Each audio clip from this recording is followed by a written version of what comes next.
তো বন্ধুরা দেখো এখানে শাক দিয়ে আজকে শাক বাছিয়ে নিলাম, কাটা বাছা করে নিলাম, সব রান্না করবো। এখানে আলু আছে, আলু দিয়ে সব দিয়ে রান্না করবো মাছ দিয়ে। দেখো এখানে আমি সব মশলা দিলাম। এখন মশলাটা কষিয়ে নিই, তারপরে আমি আলুগুলো দিয়ে দেবো।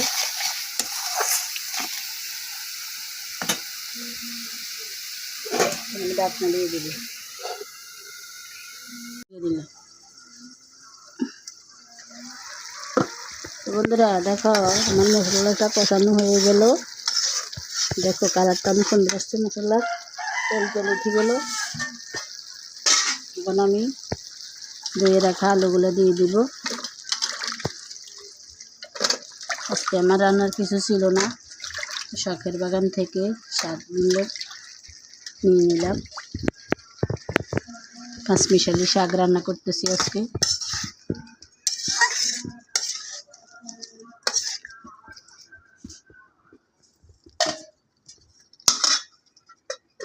আলুগুলো সিদ্ধ হয়ে যাক। বন্ধুরা আমার মেয়ে শাক খাবে না, তো এই মশাই ডাল তো রান্না করলাম। মেয়ে বললো মা আমার জন্য আলু ভর্তা বানাও, তো এখন মরিচ কমিয়ে দিলাম, আলু ভর্তা করে নিলাম। মেয়ে ডাল দিয়ে আলু ভর্তা দিয়ে ভাত খাবে।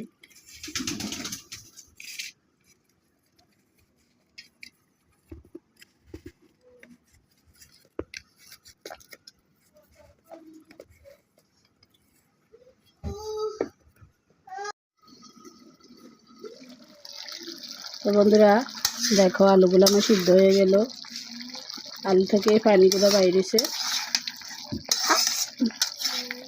এখন আমি শাক দিয়ে দেব, দেখতে থাকো।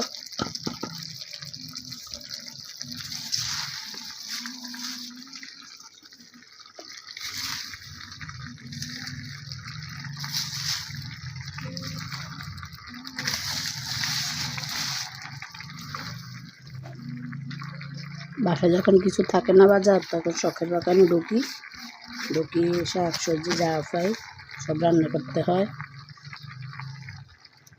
বাগানটা থাকলে আমার অনেক সুবিধা হলো।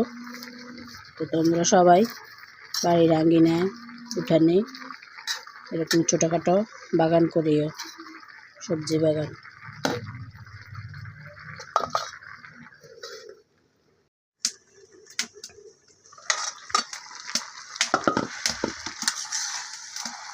বন্ধুরা দেখো শাকটা মরিয়ে গেল।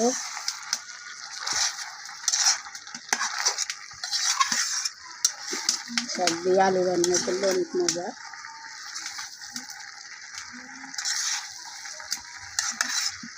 একটু কষিয়ে নিই, তারপর আমি পানি দিয়ে দিই। আর একটু মজা, এখন আবার ঢাকনা দিয়ে দিব।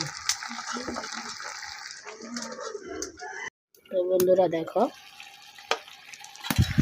শাকটা মরিয়ে গেল, কালারটা অনেক সুন্দর আসছে, গান বাইরেছে। এখন আমি পানি দিয়ে দিব,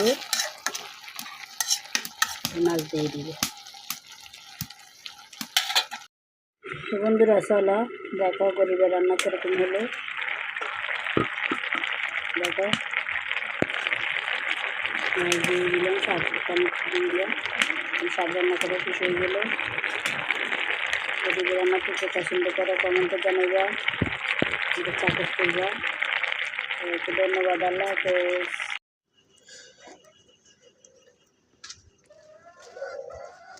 বিসমিল্লাহ। বন্ধুরা দেখো আমি গরম গরম আলু ভর্তা দিয়ে ভাত খাচ্ছি, অনেক মজা লাগে শুকনো মরিচের সাথে। মেয়েকেও খাওয়াচ্ছি। বিসমিল্লাহ। আম্মু অনেক মজা হয়েছে। হ্যাঁ অনেক মজা হয়েছে। বন্ধুরা নোয়াখালী অনেক দিন পরে বৃষ্টি হইতেছে, দেখো সাথে একটু বাতাসও আসছে। প্রায় 1 মাস পরে এখন বৃষ্টি হচ্ছে। দেখো আমার হাঁস বৃষ্টিতে দিচ্ছে, অনেক সুন্দর লাগছে বৃষ্টিগুলা।